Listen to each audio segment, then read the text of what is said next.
You don't achieve worthwhile goals quickly or easily. They take time. They take struggle. They take relentless pursuit day in and day out. That's what it takes. But also, things don't usually fall apart quickly either.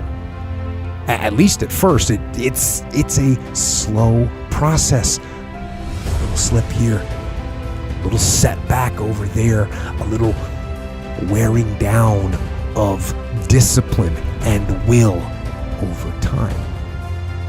So that's the thing. Success and failure are generally slow processes, either slowly building things up or gradually tearing them down.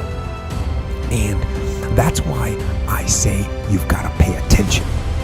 You have to watch. You have to watch every single second, because those seconds, they turn into minutes. And minutes turn into hours, and hours turn into days, and days turn into years.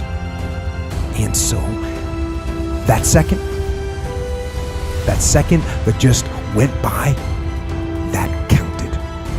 And so did that second. And so did that one. And in those precious seconds, you were either building or you were decaying. You were either gaining ground or you were losing ground in that second, and in every second. Every second counts. So make every second count.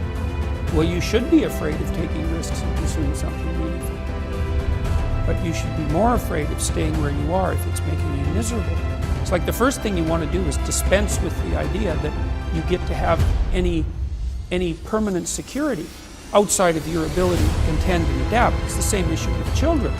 It's like you're paying a price by sitting there being miserable. You might say, well, the devil I know is better than the one I don't. It's like, don't be so sure of that.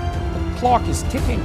Yeah. And if you're miserable in your job now and you change nothing, in 5 years you'll be much more miserable and you'll be a lot older. It's a luxury to pursue what makes you happy. It's a moral obligation to pursue what you find meaningful. And that doesn't mean it's easy. You know, if you take people, and I've told you this, and you expose them voluntarily to things that they are avoiding and are afraid of, you know, that they know they need to overcome in order to meet their goals, their self-defined goals. If you can teach people to stand up in the face of the things they're afraid of, they get stronger.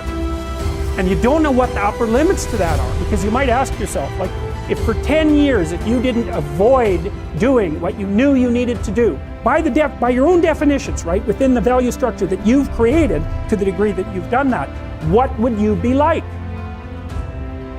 Well, you know, there are remarkable people who come into the world from time to time, and there are people who do find out over decades-long periods what they could be like if they were who they were, if they spoke their being forward.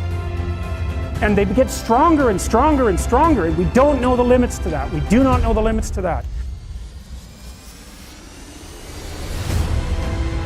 I wish I had not waited 14 years. Somebody said if you want to lose something, lose money. You can get that back. 8 out of 10 millionaires have been financially bankrupt. Walt Disney filed bankruptcy 7 times and had 2 nervous breakdowns. But don't lose time. There were 14 years I sat on the sideline. 14 years I said, I don't have an investor in me like Tony Robbins. 14 years that said, I don't have an MBA or a PhD, and I can't compete with these guys. I have the complexion of rejection. 14 years I silenced myself. Wow. And so I regret that, because there are some people that maybe if they'd heard my voice, they would not have turned to drugs. If they'd heard my voice, their lives would have taken a different direction. And I can't get those 14 years back. That haunts me, and I think that drives me when I speak with such energy. I'm trying to make up for that time.